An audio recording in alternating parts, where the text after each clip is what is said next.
Welcome to today's video. तो आज की वीडियो में हम लोग डिस्कस करने वाले हैं कि क्या सच में हम लोग रिटायर कर सकते हैं एट द एज ऑफ 30। जो भी अपने 18-20 में है या फिर अपने 20s में है, तो वो लोग के लिए वीडियो बहुत इंपॉर्टेंट होने वाला है। तो वीडियो एंड तक देखना। आज हम लोग इस वीडियो में डिकोड करने वाले हैं क्या सच में at the age of 30 retire करना पॉसिबल है आज के टाइम में। जैसा आजकल महंगाई है, जैसा आजकल का इन्वायरमेंट है, जितना ज़्यादा महंगाई बढ़ रहा है, इन्फ्लेशन बढ़ रहा है, उसके हिसाब से क्या सच में at the age of 30 retire करना पॉसिबल है। और अगर पॉसिबल है तो कैसे पॉसिबल है, सारा चीज़ को ब्रेक डाउन करेंगे और एंड में कंक्लूजन पे आएंगे कि क्या सच में पॉसिबल है या नहीं है। तो वीडियो एंड तक देखना, बहुत इंटरेस्टिंग वीडियो होने वाला है और बहुत बेनिफिशियल होगा तुम लोगों के लिए जो भी अपने 20s में, खास करके उनके लिए। तो चलो स्टार्ट करते हैं। तो सबसे पहला चीज़ जो हम लोग देखने वाले हैं वो है ड्रीम वर्सेस रियलिटी। मतलब कि क्या लोग ड्रीम करता है कि हम लोग 30 पर रिटायर करेंगे, क्या करेंगे, ये करेंगे, वो करेंगे, वर्सेस रियलिटी में वो लोग को क्या करना पड़ता है उस ड्रीम तक पहुंचने के लिए।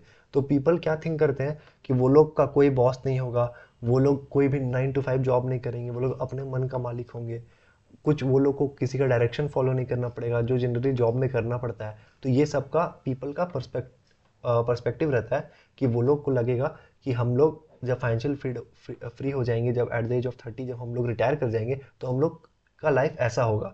और उसके बाद हम लोग तो पूरा दुनिया घूमेंगे भाई। अब तो रिटायर कर गए हैं, पूरा दुनिया घूमेंगे।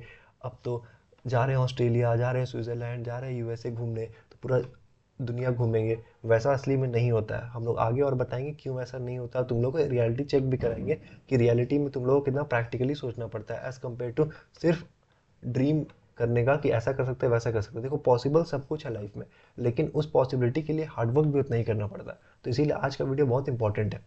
नेक्स्ट होता है कि फाइनेंशियल फ्रीडम रहेगा फॉरएवर के लिए। देखो, अगर तुम लोग को दो कॉन्सेप्ट को अलग अलग करना पड़ेगा। तुम लोग को अगर लग रहा है फाइनेंशियल फ्रीडम का मतलब ये है कि तुम लोग फ्री हो जाओगे, तुम लोग लैविश लाइफ जियोगे, तुम लोग को ये लगता है कि तुम लोग फ्लाइट्स में घूम रहे हो, जहाँ तहाँ घूम रहे हैं, कोई काम नहीं करना है, कोई प्रॉब्लम नहीं है, बहुत पैसा है, तो वैसा उसको फाइनेंशियल फ्रीडम नहीं बोलता है। वो एक extreme level of financial freedom होता है। वो extreme level of financial freedom को हम लोग बात नहीं कर रहे हैं।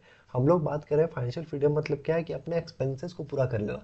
मतलब जो भी तुम्हारा एक्सपेंसेस है, सपोज करो 1 लाख अगर पर महीना तुम्हारा एक्सपेंसेस है आज के टाइम में, मतलब 12 लाख पूरे साल का अगर तुम्हारा एक्सपेंसेस है आज के टाइम में, तो वो तुम कैसे पूरा कर सकते हो। मतलब कि उसके लिए तुमको काम करने की ज़रूरत नहीं पड़ेगा, तुम बाकी चीज़ों में अपना दिमाग लगा सकते हो। तो वो होता है असली सब में फाइनेंशियल फ्रीडम। तो आगे चलते हैं, अब देखते हैं कि रियलिटी क्या है। रियलिटी क्या होता है कि ये रिक्वायर करता है एक्सट्रीम सेविंग।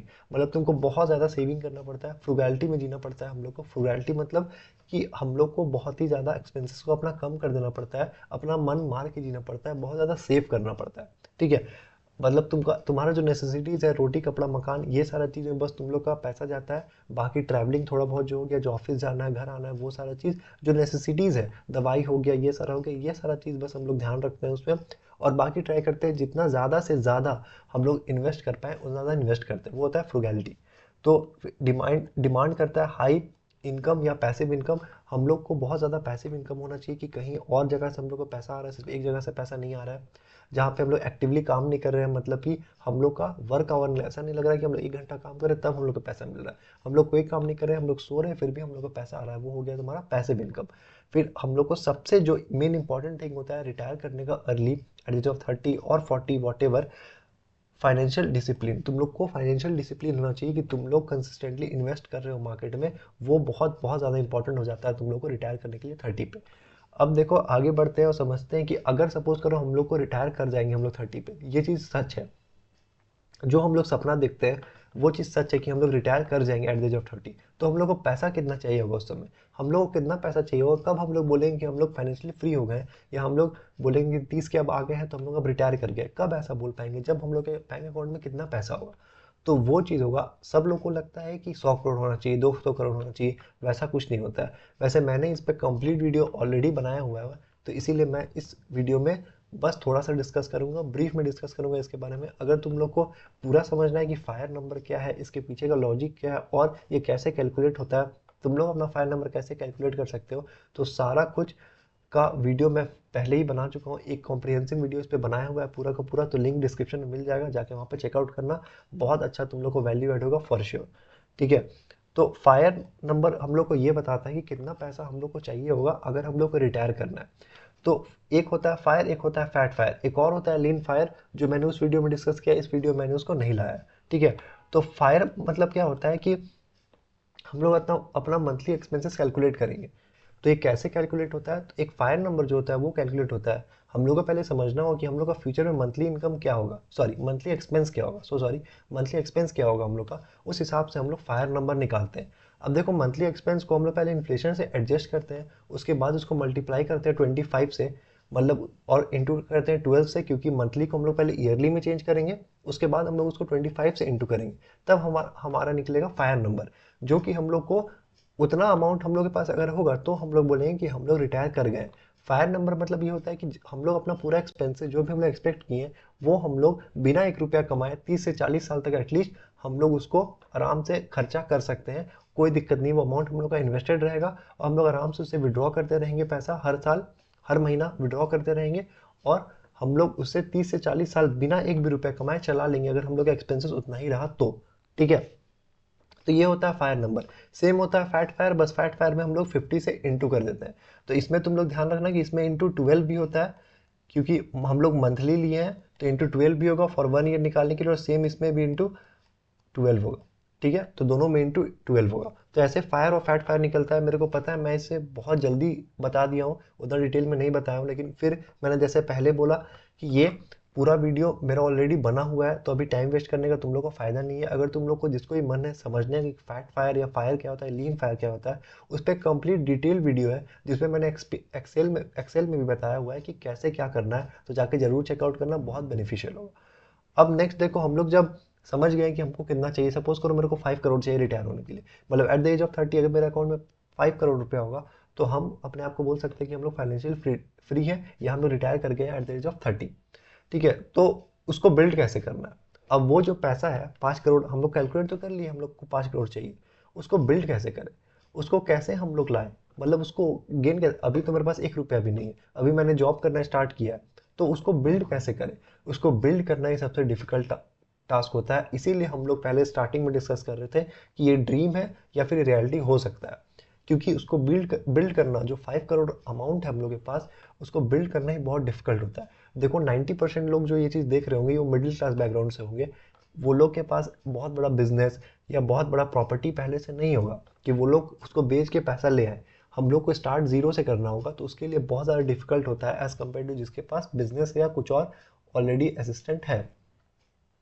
तो देखो, रिटायर करने के लिए हम लोग 3 चीज़ करना चाहिए जो हम लोग को, वो कॉर्पस बिल्ड करने के लिए 5 करोड़ का कॉर्पस। सबसे पहला है तुमको तुम्हारा हाई सैलरी होना चाहिए, और तुमको सेव करना चाहिए अग्रेसिवली। सेव करना अग्रेसिवली मतलब मैंने पहले डिस्कस किया, फ्रुगैलिटी में जीना पड़ेगा, मतलब कि 50 से 70% इनकम अपना सेव करना पड़ेगा। मेरे को पता है बहुत ज़्यादा लग रहा होगा, लेकिन अगर तुमको सबसे पहले 30 की एज में ही, मतलब 20 के हो अगर तुम, और तुमको सिर्फ 10 साल में रिटायर करना है, तो तुमको इतना तो करना ही पड़ेगा। इसीलिए मैंने बोला कि ये बहुत ज़्यादा हार्ड है करना। ठीक है, ट्रू है, इट कैन बी डन, लेकिन बहुत ज़्यादा हार्ड है।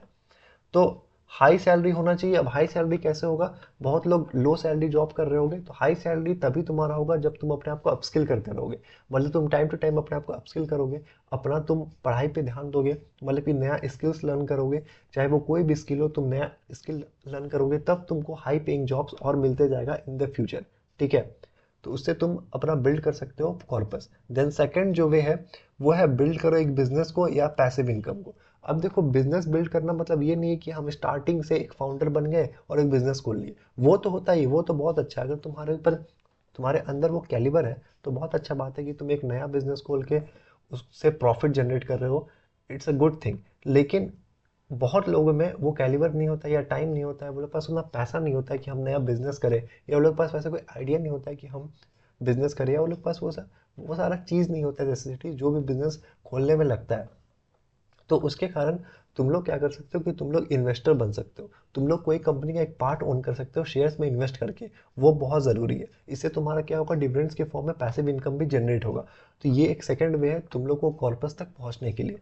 देन थर्ड वे जो है वो एक्सट्रीम फ्रुगैलिटी, जो मैंने पहले भी डिस्कस किया, लेकिन इसमें और एड ऑन किया है कि इन्वेस्टमेंट। तुम लोग को ऐसा नहीं है कि सिर्फ सेव करना है, हम 50,000 कमा रहे हैं, हम 25,000 सेव कर ले रहे हैं उसमें, वैसे काम नहीं चलेगा। तुमको अच्छे जगह इन्वेस्ट करना होगा। अगर तुमको खुद नहीं पता है कि कौन से स्टॉक्स में इन्वेस्ट करना चाहिए, कैसे स्टॉक्स में इन्वेस्ट करना चाहिए, तो या तो उसके बारे में लर्न करो। अगर तुम लोग इतना ज़्यादा बिजी हो लाइफ में, और तुम लोग को ज़्यादा इंटरेस्ट नहीं है, वैसा कुछ है तुम लोग का, तो फिर तुम लोग उसको फिर कोई मनी मैनेजर को दो, म्यूचुअल फंड्स को दो जहाँ पे तुम लोग का पैसा सेफ रहे एंड तुम्हारा पैसा ग्रो करे। अब देखो, पैसा ग्रो करने में थोड़ा तो रिस्क आएगा, रिस्क ज़्यादा रहेगा पैसा ग्रो करने में एज कम्पेयर टू एफडी। लेकिन अगर तुम लोग को रिटायर जल्दी करना है तो तुम लोग को थोड़ा सा रिस्क लेना पड़ेगा। अगर तुम लोग रिस्क नहीं लोगे तो तुम लोग आम आदमी जैसा रिटायर करोगे एट द एज ऑफ 60, जो नॉर्मल आदमी करता है। ठीक है, तो ये 3 वेज है जिसको तुम लोग यूज़ करके रिटायर कर सकते हो eight the age of 30।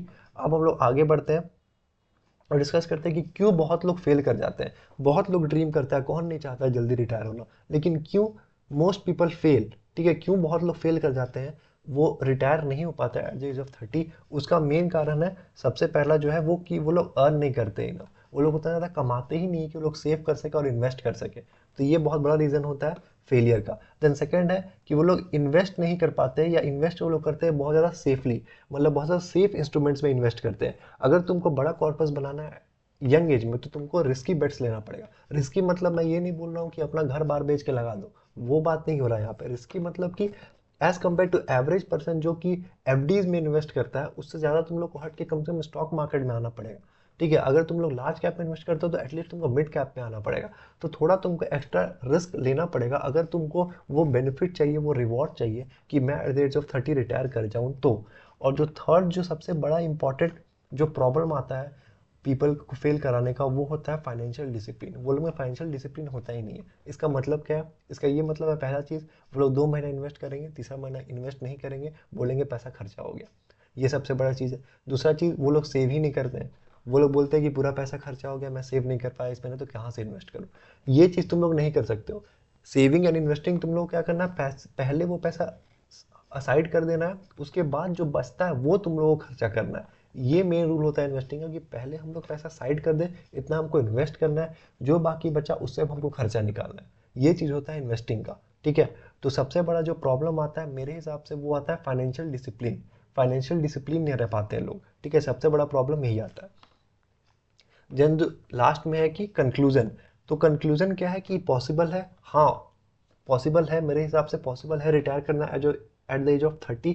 But बहुत ज़्यादा तुमको फाइनेंशियल डिसिप्लिन लगेगा इसमें। तुम लोग को कंसिस्टेंटली अपने आप को अपस्किल करते रहना पड़ेगा। तुरंत तुरंत तुम लोग को अपस्किल करना पड़ेगा। तुम लोग को हाई पेइंग जॉब्स के पीछे ढूंढना पड़ेगा, हाई पेइंग जॉब्स कहाँ पे मिल रहे हैं उन पे अप्लाई करना पड़ेगा। एंड अगर वैसा तुम लोग को जॉब नहीं करना तो तुम लोग को अपना बिजनेस बिल्ड करना पड़ेगा, या बिजनेस में इन्वेस्ट करना पड़ेगा। Investment is the must and financial discipline is the must. तो मेरे को कमेंट सेक्शन में बताना तुम लोग को ये वीडियो कैसा लगा। अगर तुम लोग को अच्छा लगा, तुम लोग को और ऐसा वीडियो चाहिए, तो वो भी मेरे को कमेंट सेक्शन में बता देना। वीडियो पसंद आया तो लाइक कर देना, चैनल को सब्सक्राइब कर देना। एंड तब तक के लिए साइनिंग ऑफ।